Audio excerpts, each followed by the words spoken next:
Cek cek cek. Selamat siang. Assalamualaikum warahmatullahi wabarakatuh. Waalaikumsalam warahmatullahi wabarakatuh. Waalaikumsalam warahmatullahi wabarakatuh. Ya, selamat siang semuanya. Gimana kabarnya?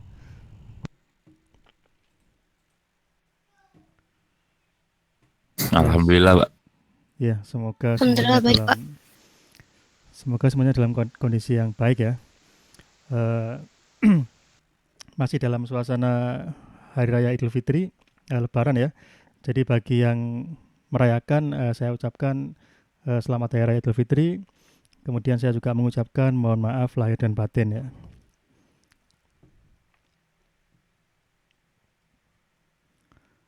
Untuk suara apakah lancar atau putus-putus ya koneksinya? Lancar, Pak. Lancar ya, iya. Ya, jadi alhamdulillah ya kita pada siang hari ini bisa berkumpul kembali pada forum perkuliahan daring untuk mata kuliah pemrograman web. Jadi untuk pertemuan siang hari ini kita masih ada satu materi ya yang belum kita kita bahas ya, yaitu materi tentang Ajax ya. Jadi untuk materinya tadi pagi sudah saya upload ya di e-link. Jadi saudara bisa bisa cek ya.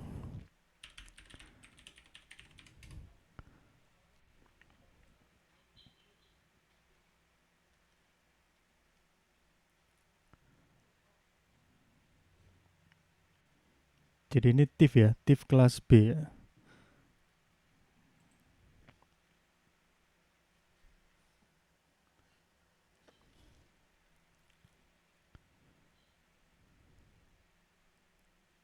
Ya, jadi ini ya, ini materi terakhir untuk mata kuliah pemrograman web ya. Jadi tentang Ajax ya.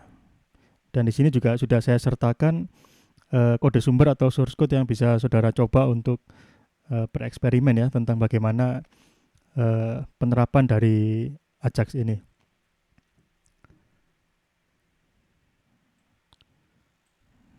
Jadi itu kita mulai saja ya untuk materinya. Jadi untuk capaian pembelajaran kita pada siang hari ini adalah saudara diharapkan mampu menerapkan interaksi asinkron ya.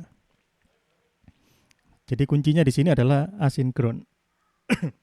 Mungkin saudara masih ingat pada saat kuliah yang pertama-tama awal-awal dulu ya, itu ada interaksi sinkron, ada yang asinkron ya, di mana untuk yang asinkron bisa kita lihat timelinenya dia lebih singkat ya.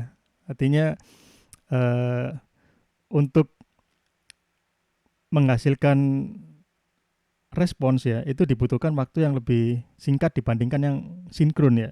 Kalau yang sinkron dia cenderung lambat karena harus menunggu kan ya. Setiap request harus dilakukan setelah respon sebelumnya selesai ya. Tapi kalau asinkron dia kan tidak ada proses menunggu ya. Jadi dia bisa dikerjakan bersamaan dan dia eh, tidak menghasilkan urutan yang terjamin ya. Jadi bisa jadi requestnya 1, 2, 3, responnya 2, 3, 1 ya. Jadi yang pertama kali merequest belum tentu dia mendapatkan respon yang pertama ya. Jadi di sini kita akan mempelajari bagaimana kita menerapkan prinsip asinkron ini dengan dua metode. Jadi yang pertama XML HTTP request, kemudian yang kedua adalah fetch API. Nah, Ajax-nya mana? Ajax-nya di yang ini ya, XML HTTP request ya. Kemudian apa itu fetch API? Ini adalah versi yang lebih lebih modern ya. Ini yang lebih modern. Kalau ini bisa dikatakan dia yang klasik ya. Versi klasik yang pertama kali muncul ya. Jadi kita akan mempelajari keduanya ini ya, XML HTTP request dan fetch API.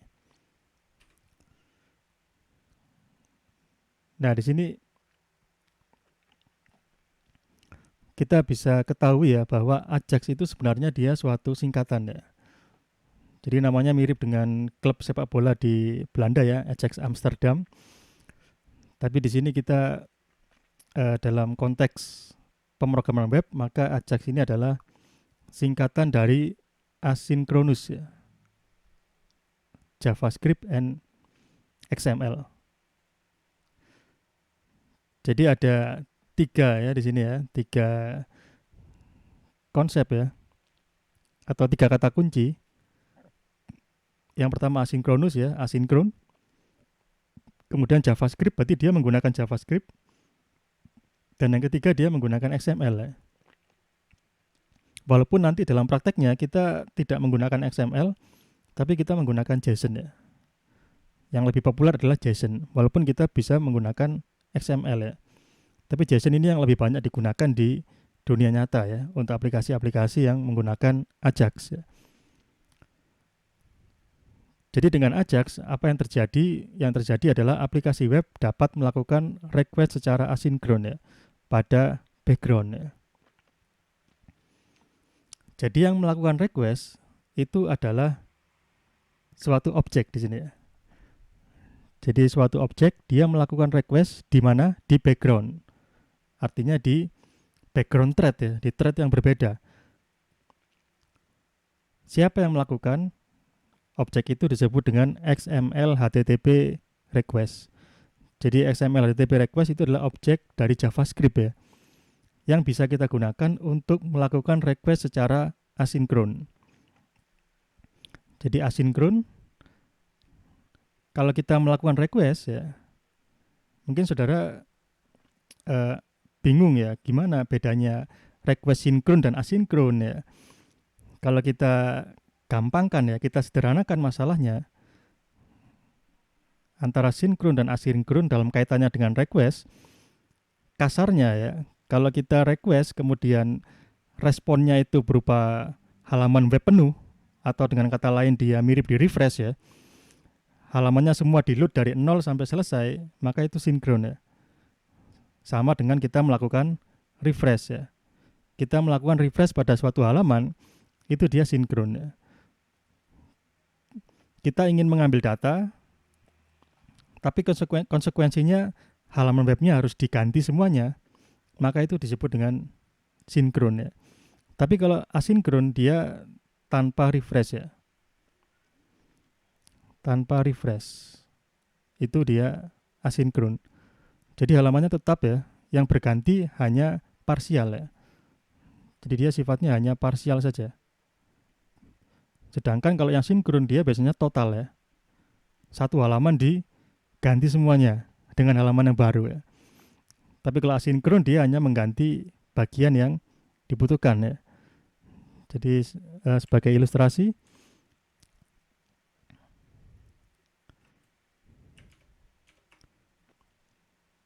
nah di sini ada halaman Google Translate ya.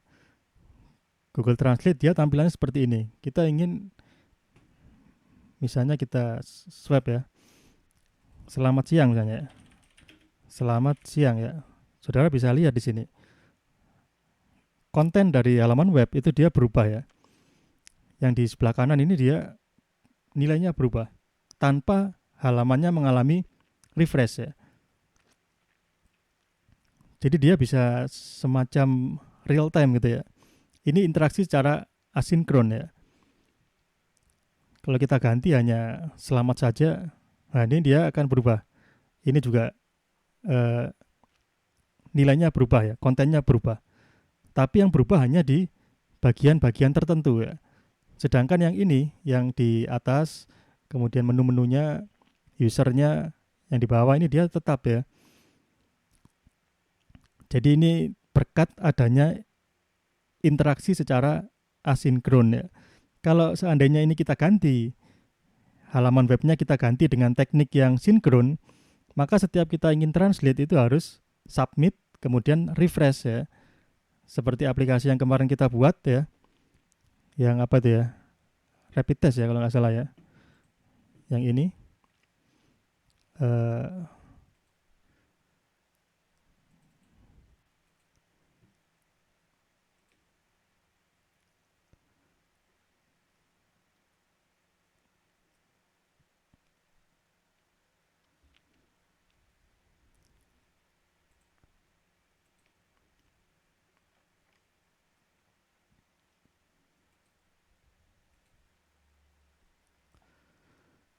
Nah ini ya, ini aplikasi yang kemarin kita buat ya, ketika kita klik tambah peserta, kemudian kita isi formnya ya, misalnya ini ya, apa-apa misalnya kita klik daftar ya, ketika kita klik daftar, nanti dia akan refresh total ya, pindah ke halaman baru, kemudian dia akan tampil di sini. Jadi dia secara sinkron ya, dia secara sinkron, tidak bisa kita secara parsial di sini. Kalau kita hapus misalnya di sini A ya, A kita hapus, ini dia yang refresh ya, dia yang refresh halamannya. Saudara bisa lihat mungkin di sini kedip ya, berkedip ya. Ini kita hapus, nah itu dia refresh ya. Ini di load lagi, ini datanya di load semuanya. Walaupun yang berubah hanya satu baris ya. Dan ini menjadi tidak efisien ya. Beda dengan yang Google Translate tadi ya. Selamat petang misalnya. Ini tidak pakai refresh dia nih ya.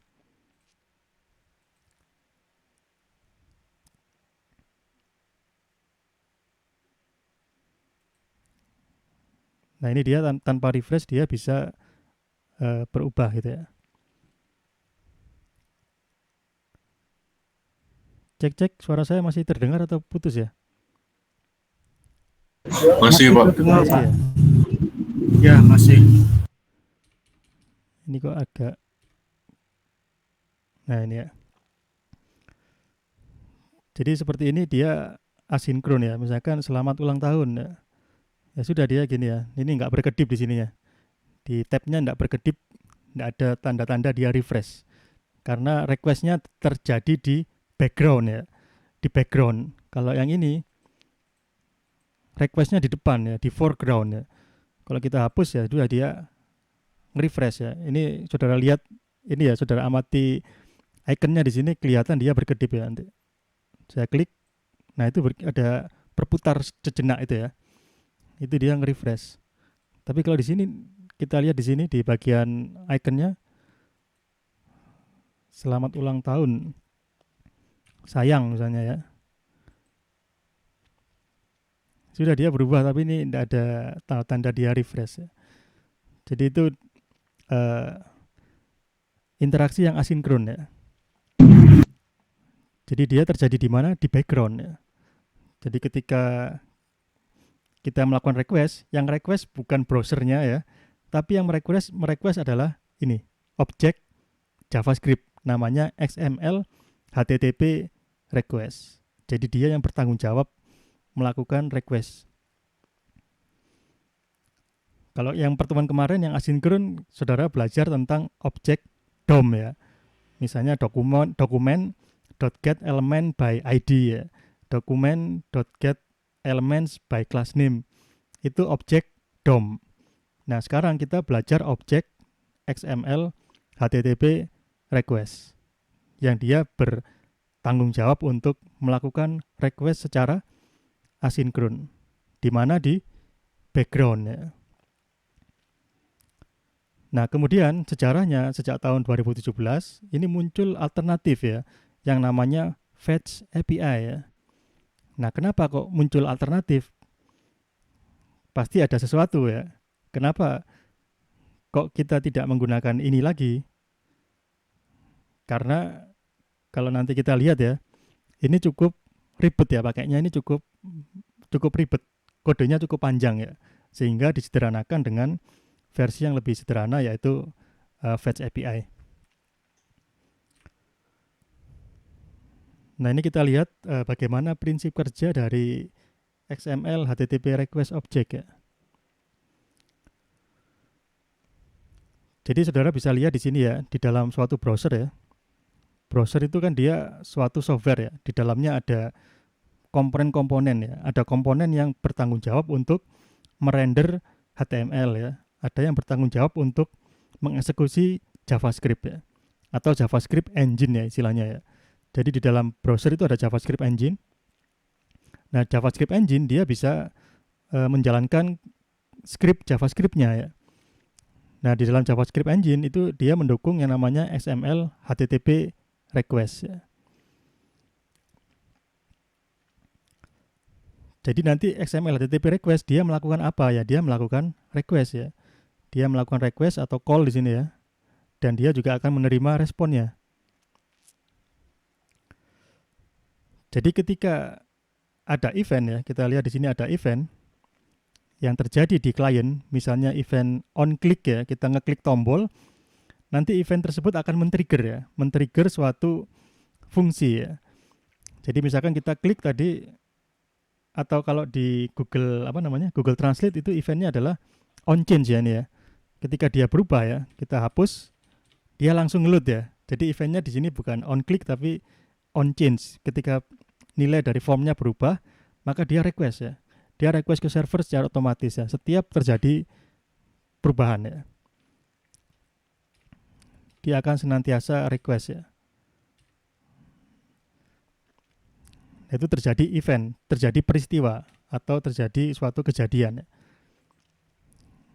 Nah, jadi ketika ada event ya, ada event, kemudian dia akan men-trigger sesuatu ya, men-trigger yang namanya interaction function ya.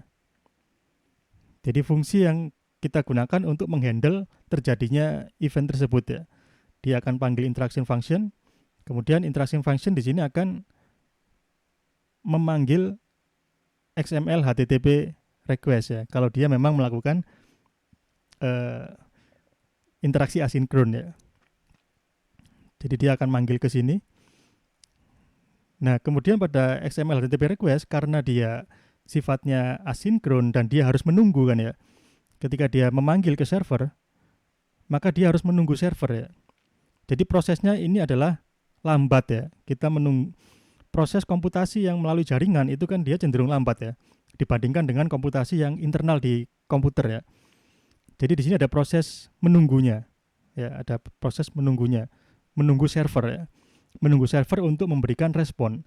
Kadang-kadang responnya 1 milidetik, kadang-kadang 1 detik, kadang-kadang kalau servernya lagi heavy loadnya lagi bebannya tinggi, mungkin responnya sampai 3 detik misalnya ya. Jadi dia akan menunggu. Karena dia menunggu, maka di sini menggunakan mekanisme callback ya. Jadi ketika responnya sudah nyampe di XML HTTP request, atau dengan kata lain server sudah memberikan respon, maka XML HTTP request akan melakukan callback ya. Dia akan memberitahu ke klien ya, ke webpage-nya bahwa ini datanya sudah sampai ini. Ini datanya sudah kami terima, silakan digunakan gitu ya. Itu menggunakan callback function. Jadi nanti callback function dia biasanya akan memanipulasi elemen DOM ya. Jadi kalau yang di sini, yang dicontoh ini ya, dia akan memanipulasi ini ya, bagian yang abu-abu nih ya. Yang happy birthday ini akan dimanipulasi oleh callback functionnya. Jadi kalau di sini saya ubah menjadi selamat, maka ketika servernya Google sudah memberikan terjemahan dari selamat, maka callback function akan bekerja dia. Dia akan mengubah sisi kanan ini, kemudian dia mengubah yang bawah sini, dan yang bawah kanan sini. Itu adalah akibat dari callback function. Ketika responnya diterima, maka callback function melalui elemen DOM ya, dokumen object model, dia akan mengubah yang ada di sini dia. Entah ini dia pakai div, atau pakai paragraf, atau pakai tabel ya. Yang jelas dia akan diubah kontennya dengan menggunakan DOM ya. Jadi prinsipnya seperti itu dia. Ada event ya. Di sini eventnya on change. Kita hapus semuanya, ya dia akan kosong semua ya. Tapi kalau kita nggak ngapa-ngapain, artinya nggak ada event ya, dia diam aja. Kalau kita isi siang, berarti ada event, dia bekerja callback functionnya ketika responnya sudah nyampe ya. Jadi ketika ada event siang bolong misalnya ya, on change, dia kirim request, kemudian requestnya dapat balasan, maka dia panggil callback ya. Callback akan mengubah elemen dari halamannya.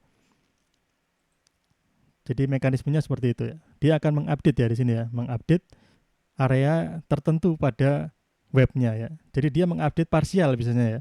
Dia hanya mengupdate sebagian saja, tidak mengupdate semuanya. Jadi hanya bagian tertentu saja yang akan diubah. Jadi ini sangat menghemat load ya.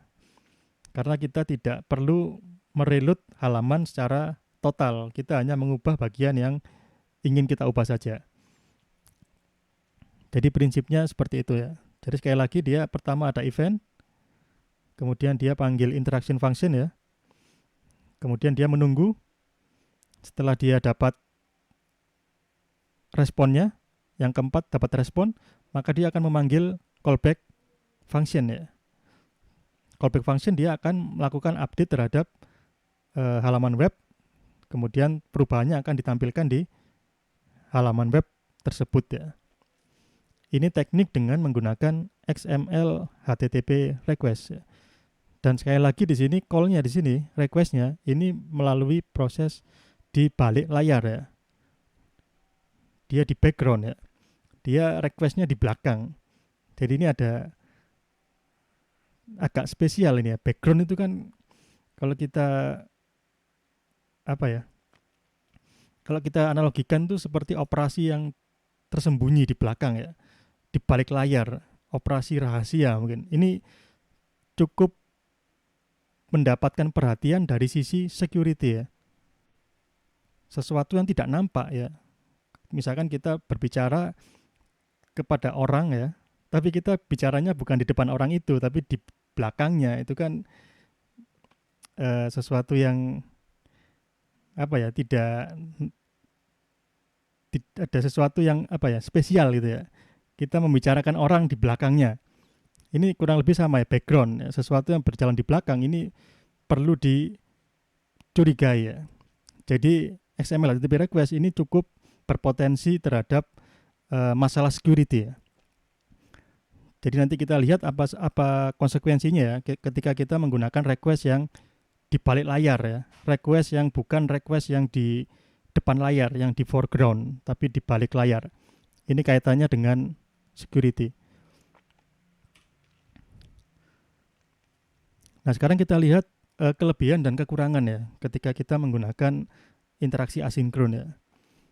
Jadi kita lihat kelebihannya, yang pertama pasti dia lebih responsif ya. Sehingga UX-nya lebih naik ya. UX-nya naik, kemudian bandwidth-nya rendah ya, sehingga lebih cepat ya.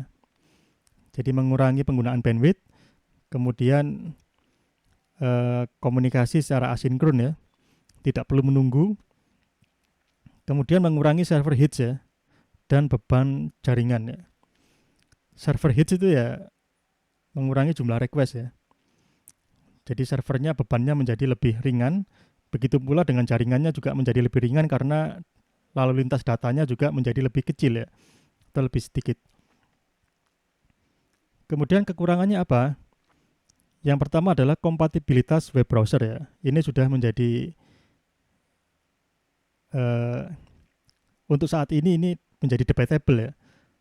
Karena sekarang perangkat yang modern yang ada pada hari ini itu hampir semuanya pasti sudah mendukung Ajax ya. Kecuali kalau kita bicara pada tahun 2009 misalnya ya.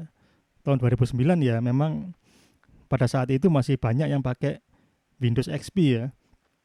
Masih pakai Windows 98 bahkan ya. Ada juga yang sudah pakai Windows 7. Karena karena variasi dari OS-nya yang berbeda-beda dan juga versi browsernya berbeda-beda. Zaman dulu memang tantangan ya, ketika kita bikin website itu tantangannya memang sangat besar, khususnya masalah kompatibilitas ya. Tapi kalau sekarang ini sudah tidak menjadi sesuatu yang perlu dikhawatirkan ya. Hampir semua browser sudah mendukung Ajax ya, kecuali kalau JavaScript-nya dimatikan ya. Kemudian yang kedua di sini ini bagi programmernya itu dia sulit didebak ya. Jadi ketika dia terjadi error, kita ingin menelusuri di mana posisi errornya, ini menjadi lebih sulit dibandingkan kita menggunakan teknik sinkron ya. Karena asinkron itu banyak yang tidak muncul di permukaan ya. Jadi dia baru muncul ketika di running. Kalau kita telusuri dari source code mungkin agak lebih merepotkan ya. Karena dia sulit didebak, biasanya kalau kita codingnya tidak hati-hati, bisa jadi kita justru membuka celah keamanan ya. Jadi kita membuka celah keamanan yang bisa jadi dia parah ya.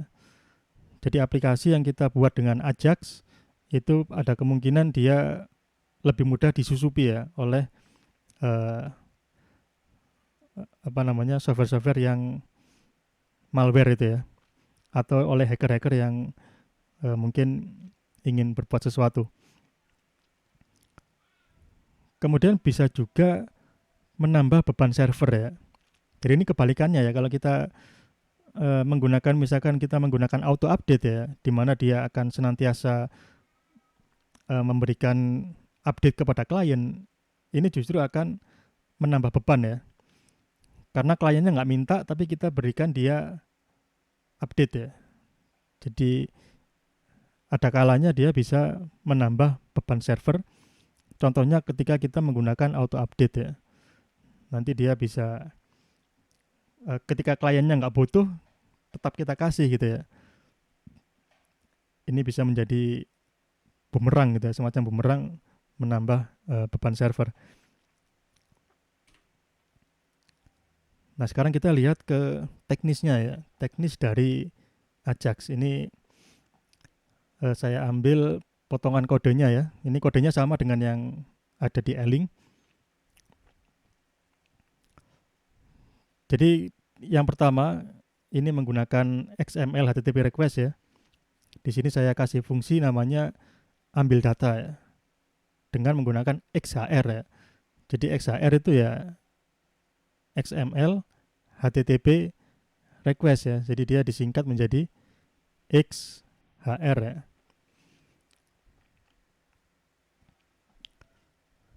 Kita lihat ya dari kodenya.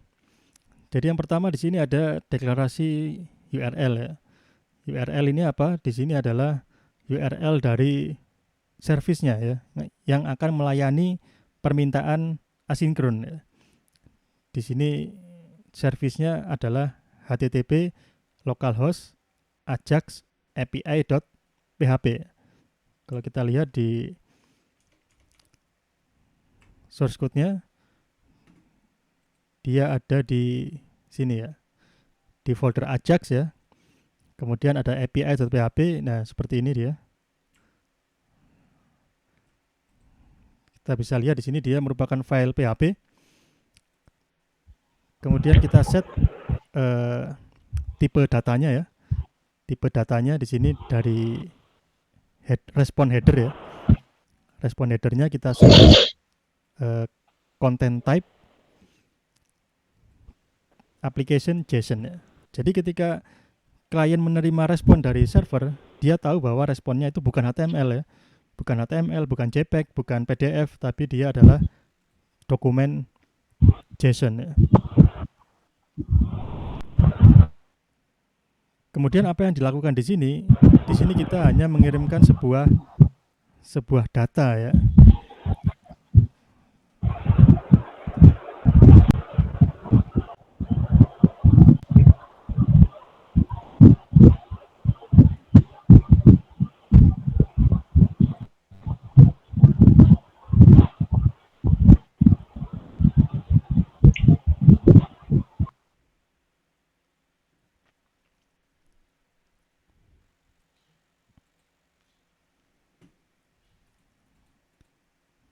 Ya, jadi di sini di server api.php kita hanya mengirimkan sebuah data statis ya. Saudara bisa lihat di baris kelima di sini ada $data. Ini berupa apa nih? Array ya. Array asosiatif ya. Array asosiatif, di sini ada key-nya kampus. Kemudian nilainya UB, key-nya fakultas, nilainya Filkom.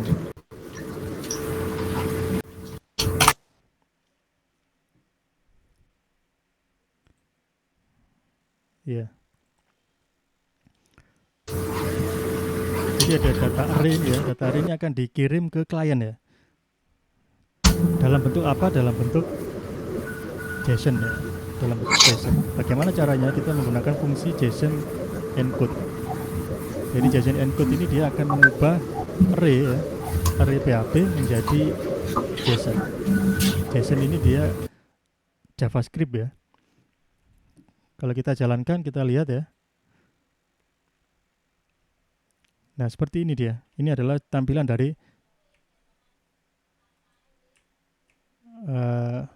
JSON-nya ya. Jadi saudara bisa lihat di sini ada kurung kurawal ya. Ini sebagai array-nya ya. Kemudian dia ada key-nya kampus, kemudian value-nya UB, kemudian key-nya fakultas, value-nya Filkom ya. Kurang lebih mirip dengan array asosiatif yang ada di PHP ya. Mirip ya ini. Tapi ini dengan titik 2. Kalau di sini dia sama dengan lebih dari ya. Mirip-mirip bentuknya. Jadi JSON ini banyak digunakan di web service ya. Jadi ketika saudara main aplikasi Instagram misalnya, itu yang di-download dari server itu bentuknya ya JSON biasanya ya. Jadi yang pakai app ya, jadi saudara mengakses suatu web tapi pakai aplikasi ya. Misalkan Twitter atau Facebook atau Instagram atau YouTube, itu biasanya dia menggunakan JSON ini untuk komunikasi datanya.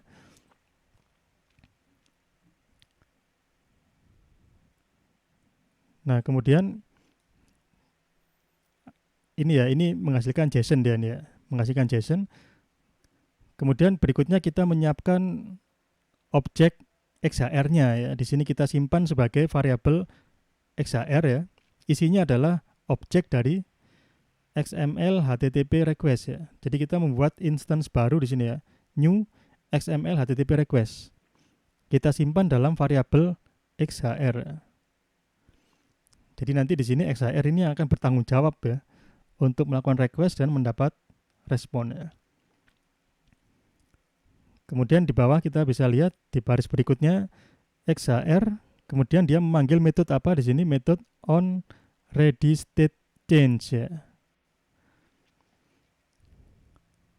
Jadi objek XHR itu dia memiliki state ya. Dia memiliki state-nya. State-nya ada ini. Ada 5 macam ya. Jadi ada 0, 1, 2, 3, 4 ya. Itu adalah nilai dari ready state namanya. Ready state. Yang ini ya. Pertama-tama dia nilainya 0, kemudian dia 1, 2, 3, sampai 4. Ketika dia bernilai 0, artinya objek XHR itu state-nya adalah unsend. Jadi dia baru saja dia dibikin ya. XHR-nya baru dibikin tapi dia belum dipanggil fungsi open-nya. Kemudian yang kedua adalah value 1 ya. Itu artinya dia sudah dibuka ya. Jadi ketika fungsi open sudah dipanggil, maka dia ready state-nya menjadi 1.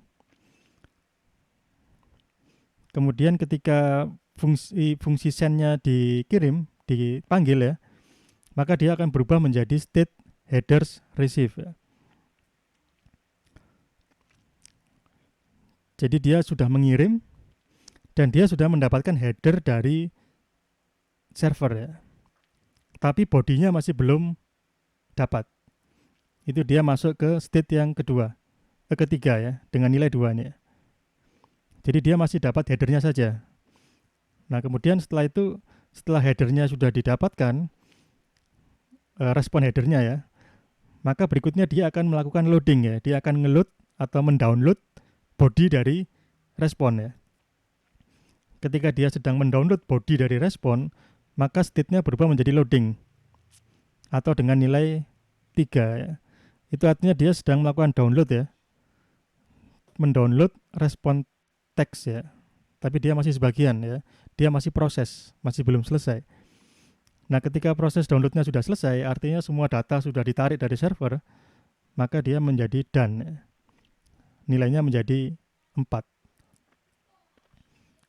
Jadi angka 0, 1, 2, 3, 4 itu milik XHR ya. Dia masuk ke dalam parameter atau atribut ready state. Nah, ketika dia berganti ya, dari 0 berganti menjadi 1, 1 berganti menjadi 2, 2 menjadi 3, 3 menjadi 4, itu bisa kita dengarkan ya, bisa kita listen ya, kita dengarkan dengan metode di sini namanya on ready state change ya. Jadi ketika dia ready state-nya berubah, kita deteksi ya.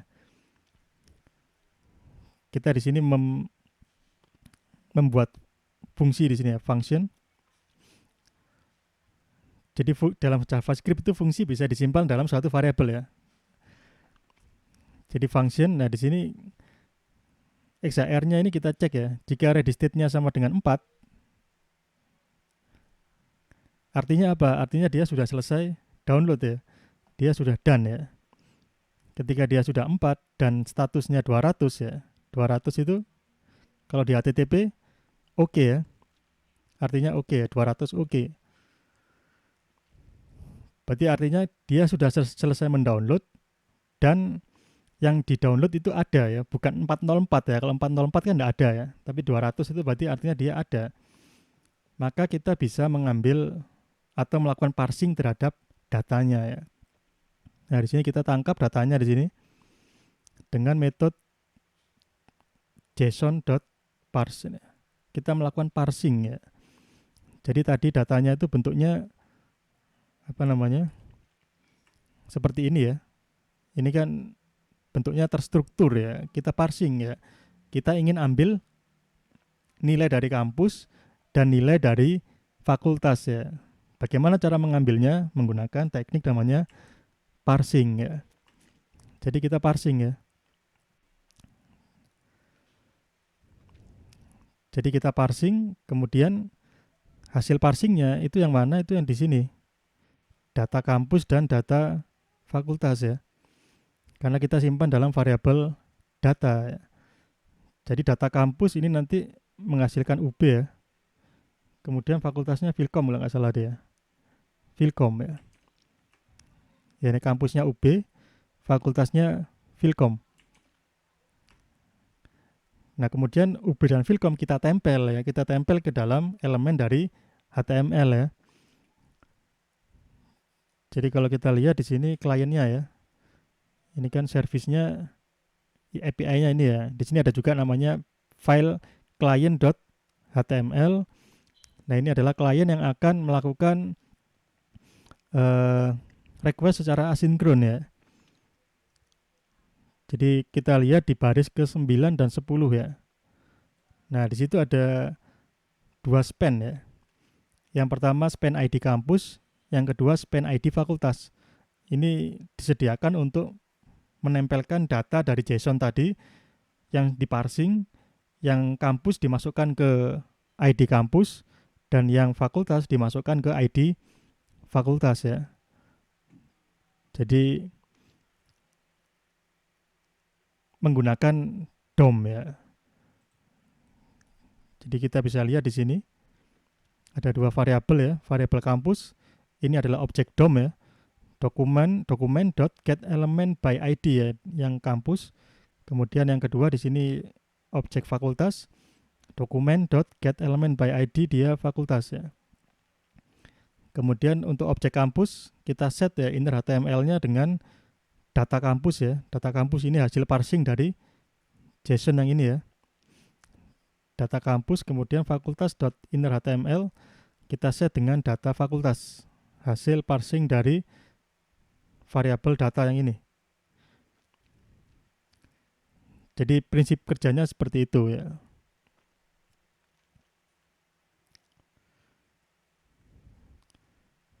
Nah, jadi kemudian setelah itu kita open ya XHR-nya, kita open. Kemudian ini adalah metodenya ya. Metode kita pakai get, kemudian URL itu yang ini ya. Ini yang atas ini kita masukkan ke sini. Kemudian yang terakhir ini true ya. True ini kalau tidak salah itu artinya dia asinkron ya. Asinkron. Kemudian setelah itu kita kirim ya. Kita xhr.send. Jadi ketika xhr.open maka dia akan berubah value-nya pada state menjadi 1 ya. Kemudian pada saat kita panggil send, maka dia berubah menjadi 2 value-nya. Kemudian satu dia langsung akan menerima header, kemudian mendownload body, kemudian dia akan selesai. Ketika selesai dia masuk di state 4. Ketika dia masuk state 4, dia akan terdeteksi di sini ya, pada saat kita memanggil xar.onReadyStateChange. Dia akan mendeteksi ketika state-nya 4 di sini, dia akan memanggil callback-nya di sini ya. Ini adalah function callback-nya. Jadi ketika sudah done, dia manggil fungsi callback. Kita masukkan ke dalam variabel xar.onReadyStateChange. Jadi ini terjadi di background ya.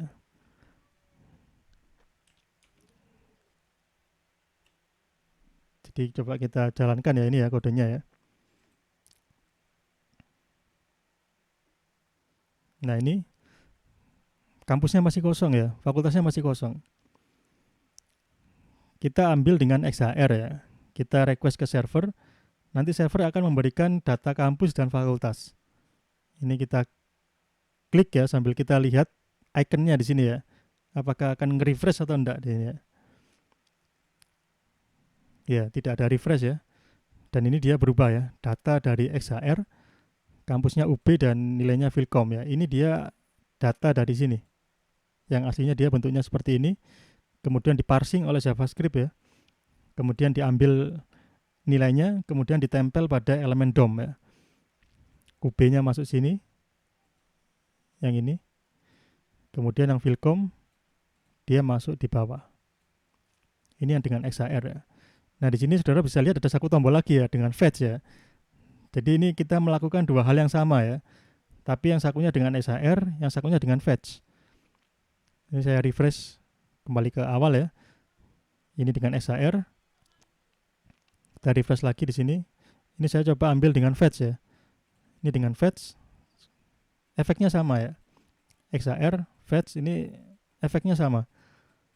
Tapi yang membedakan adalah tekniknya ya. Kalau kita lihat di sini agak rumit ya. Prosesnya agak rumit, kita harus deteksi ready state-nya, kemudian status dari HTTP responnya, kemudian kita harus buka, kemudian harus kita kirim ya. Ini tidak praktis ya. Jadi kita butuh solusi yang lebih simple, yang lebih straightforward ya. Nah, ini alternatifnya seperti ini. Dengan menggunakan fetch API. Bagaimana caranya? Kita langsung menggunakan fungsi fetch ya. Jadi di sini saya memberi nama fungsinya ambil data fetch ya. Di dalam body dari ambil data fetch, langsung kita panggil fungsi fetch. Kemudian di sini ada URL-nya ya. URL dari service. Nah, kemudian langsung kita panggil .then ya. Kita ambil responnya JSON ya. Kemudian dari hasil responnya kita nggak usah deteksi lagi dia 200 atau 404 ya. Jadi kita deteksi langsung datanya ya. Data, kemudian ini masuk ke dalam suatu fungsi ya. Callback functionnya ini ya. Nah ini kita tangkap di variabel kampus dan variabel fakultas, ini DOM-nya yang akan kita tempel ya. Dan ini dia otomatis langsung diparsing ya. Karena ini kita deklarasikan sebagai respon JSON, otomatis nanti data yang di sini itu hasil parsing dari ini ya. Jadi JSON-nya langsung sudah kondisi terparsing sehingga kita bisa langsung memanggil data.kampus dan data.fakultas ya. Itu asal muasalnya dari sini. Ini dan ini. Kalau yang tadi kita parsing manual ya. Ini ya. Ini kita parsing manual. Kalau yang ini karena kita sudah deklarasikan sebagai response.json, dia otomatis di dalamnya menginstruksikan untuk diparsing juga ya. Jadi kita sudah dapat versi yang sudah diparsing. Jadi langsung kita panggil data.kampus, data.fakultas atau yang lainnya ya. Tergantung dari format dari JSON-nya ya. Jadi jauh lebih simpel ya. Kalau kita lihat skripnya di sini yang XHR, nah seperti ini dia, XHR. Kemudian ini yang fetch ya. Yang fetch dia seperti ini, jauh lebih bersih ya. Lebih bersih dan lebih mudah dibaca dibandingkan yang ini, SHR. Dua-duanya sama dia ya. Ini di sini efeknya sama dia. Sama-sama asinkron ya. Dan tidak mengalami refresh. Di sini kita lihat ikonnya tidak berkedip atau tidak ada tanda-tanda ada reload ya. Jadi mekanismenya seperti itu. Nah, kemudian yang terakhir ini ada course ya. Jadi tadi sudah disinggung bahwa kita melakukan request tapi di balik layar itu menimbulkan kecurigaan ya. Jangan-jangan dia membawa malware ya. Jangan-jangan dia melakukan sesuatu yang tidak diinginkan. Jadi CORS itu adalah Cross Origin Resource Sharing ya. Artinya apa? Artinya dia melakukan suatu request ya pada suatu domain dari domain lain ya.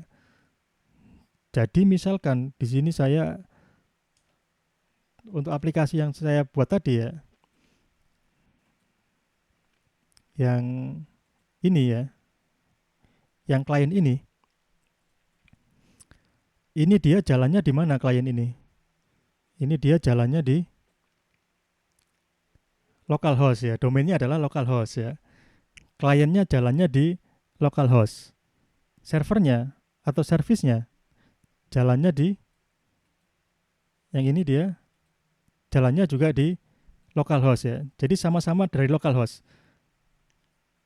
Kliennya localhost, nge-request ke localhost. Jadi dia tidak terjadi cross ya.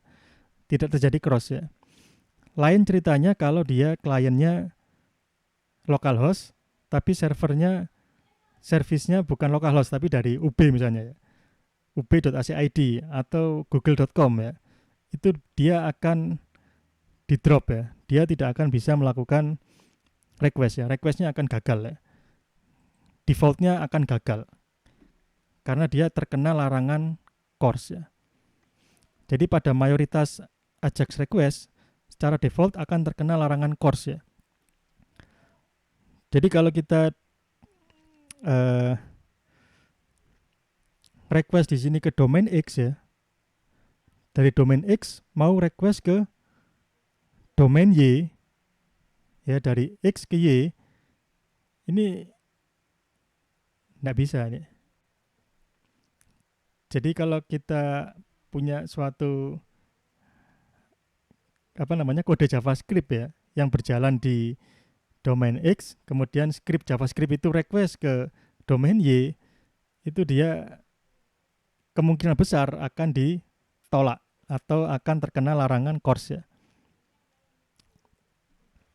Kecuali server dari domain Y di sini ya, server yang kita tuju, itu dia menghidupkan yang namanya header access control allow origin.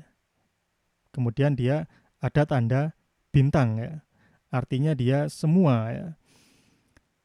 Defaultnya originnya hanya pada domain yang sama ya. Tapi kalau kita ganti dengan bintang pada servernya, artinya server mengizinkan terjadinya CORS.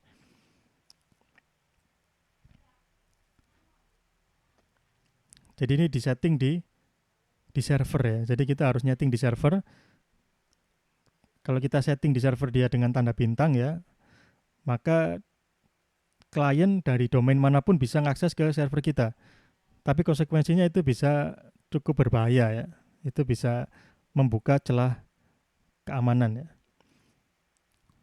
Jadi itu namanya CORS ya. Kita bisa lihat di sini dia originnya dari mana dia? Domain X ya. Tujuannya kemana? Tujuannya ke domain Y. Asing dia ya. Sesuatu yang asing dia request ke suatu domain yang lain, ya defaultnya, ya jadi defaultnya dia akan dilarang ya, enggak boleh. Beda kalau kita request biasa ya, request yang apa namanya, yang bukan background ya, bukan Ajax, itu boleh ya, kita mau ngambil dari web, apa resource dari web ya bisa ya. Jadi misalnya ini kita ambil gambarnya aja ya, open image in new tab ya, Eling misalnya. Ini kan kita nge-request gambar kan ya. Kita nge-requestnya dari domain yang berbeda, tapi kita apa namanya, kita requestnya di depan ya, bukan dari background ya. Itu boleh. Misalkan saudara punya website, kemudian ngambil gambarnya dari sini ya. IMG SRC sama dengan ini, Eling UBAC ID, kemudian logo Eling ya. Itu bisa, tidak masalah ya. Jadi kalau kita masukkan di sini misalnya ya,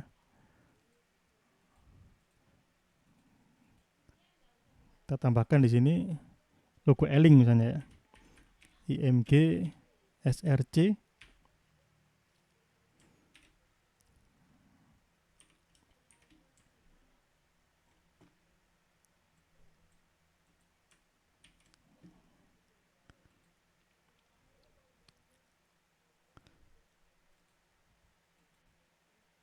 Nah muncul ya logonya Eling ya, tidak masalah ya. Walaupun kita manggilnya dari localhost ya, dari localhost kita panggil, kita nge-request logonya Eling, nggak masalah karena requestnya bukan Ajax, tapi requestnya dari Href ya, atau SRC, maaf ya, dari SRC. SRC ini kan dia juga nge-request kan ya, get request ke resource ini. Tapi karena dia di depan, bukan dari background, nggak masalah. Yang masalah kalau dia ngambilnya di sini, ini. Dia nge-requestnya pakai XHR atau pakai Fetch API ya. Coba ini kita jalankan dari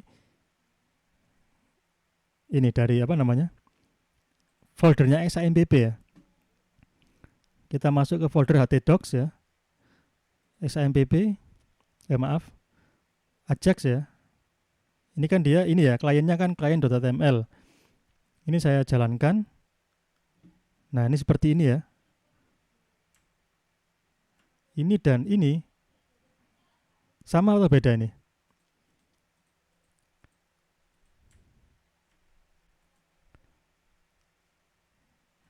Sama atau beda? Mungkin ada yang bisa berpendapat, mungkin silakan. Antara yang ini ya, Ajax klien yang ini, dan Ajax klien yang ini ya.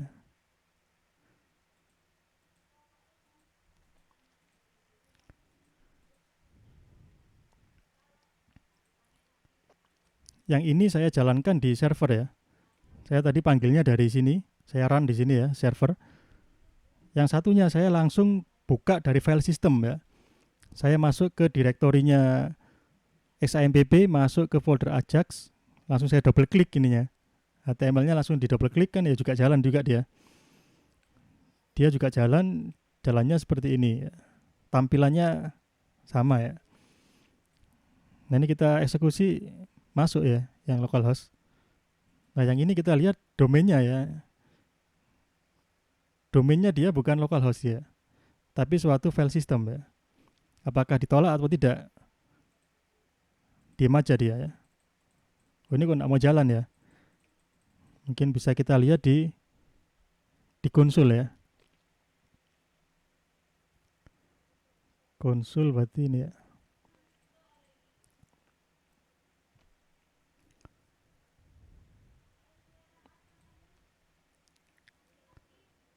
Kita lihat di konsul. Nah ini ya, ternyata ketika kita klik di sini muncul ya, get muncul error ya, fail 200 ya. Ada tulisannya from originnya null ya. Kenapa originnya null? Karena dia tidak dilayani oleh server. Dia langsung dibuka dari file system ya, atau dengan kata lain ini dia berasal dari origin yang berbeda ya. Dia nge-request localhost dari null atau dari domain lain ya, itu dia akan diblok ya oleh CORS policy. Jadi defaultnya ini ya, dan ini sebaiknya tidak diganti ya. Kalau saudara bikin web service, ya biarkan ini defaultnya seperti ini, jangan dibuka. Kalau dibuka nanti bisa-bisa ada yang menggunakan data-data kita ya untuk keperluan yang tidak kita inginkan ya. Jadi kenapa yang ini dia gagal? Karena kita lihat di sini dia tidak berasal dari localhost ya. Beda dengan yang ini dia localhost minta ke localhost dari domain yang sama, tidak terjadi cross ya. Kalau yang ini dia terjadi cross origin ya. Originnya file system menuju ke localhost. Beda origin diblokir ya. Jadi untuk request yang asinkron dia polisinya atau aturannya dia seperti itu. Jadi ini disebut dengan course. Kalau yang di sini contohnya dari domain X ke domain Y.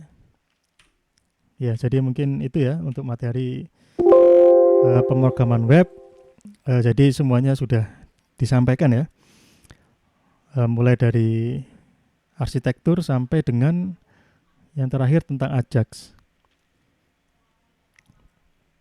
Ya, silakan mungkin sampai di sini apakah ada yang ditanyakan?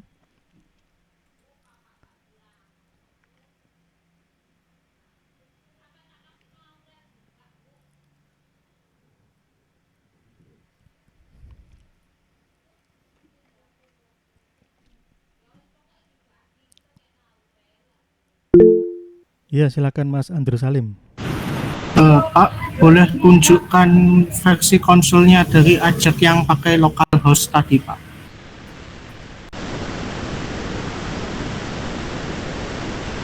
Yang ini ya.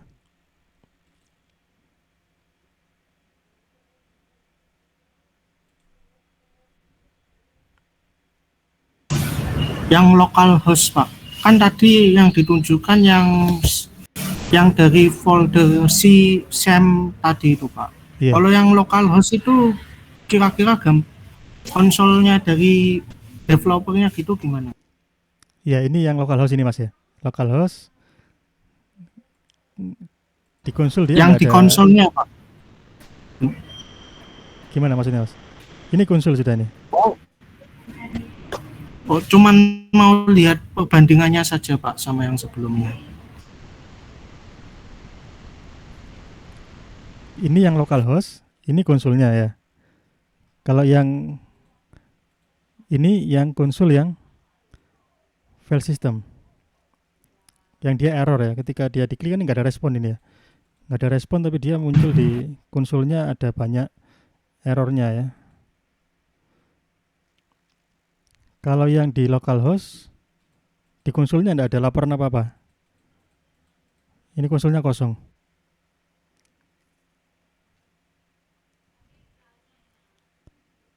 Atau gimana Mas? Ya sudah cukup segitu Pak. Saya cuman saya ingin lihat perbedaannya saja.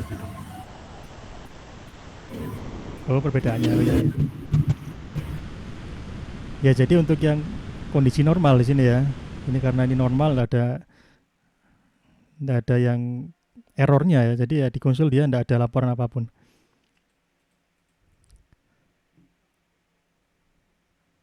Kalau yang di sini dia ada error tertangkap di konsol ya. Errornya apa? Errornya ya course ini ya. Course policy. Kemudian kalau dia menggunakan apa namanya fetch ya. Fetch itu dia menggunakan promise ya. Kalau kita klik dengan fetch, nah ini nanti ada promise-nya ya. Tapi kalau menggunakan XHR itu dia tidak menggunakan promise ya. Dia hanya callback biasa. Jadi promise, fetch itu termasuk fitur-fitur yang modern ya. JavaScript yang modern ya.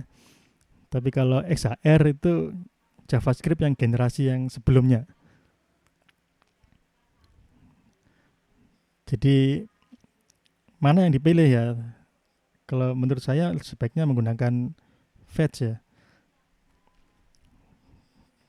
Tapi kalau ingin tetap mensupport browser yang versi-versi yang lama, ya menggunakan XHR ya. Atau pakai keduanya juga bisa, atau pakai framework mungkin ya, pakai jQuery atau pakai framework JavaScript, itu jauh lebih aman ya daripada kita mentah seperti ini ya, from scratch seperti ini juga cukup berisiko ya. Khususnya compatibility ya, kita tidak bisa menjamin bahwa ini bisa berjalan di berbagai macam web browser ya. Yang lainnya mungkin ada pertanyaan, silakan.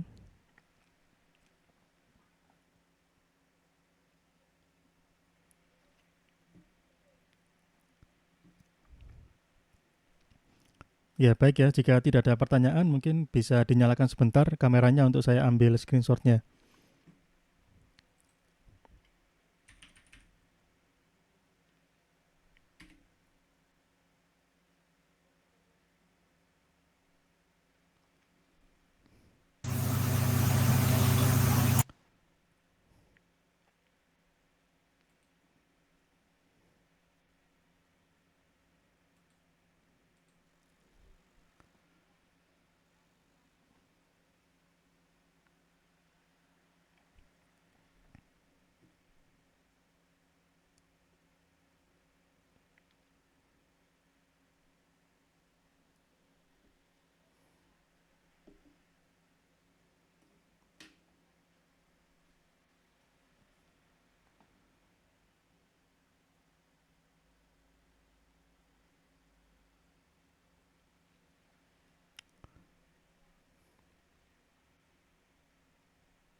Ya baik ya, sudah saya ambil screenshotnya. Ya jadi mungkin itu ya untuk pertemuan kita pada sore hari ini. Saya ucapkan terima kasih atas kehadiran dan partisipasinya. Selamat sore. Wassalamualaikum warahmatullahi wabarakatuh. Waalaikumsalam warahmatullahi wabarakatuh. Waalaikumsalam warahmatullahi wabarakatuh. Terima kasih, Pak. Ya, sama-sama.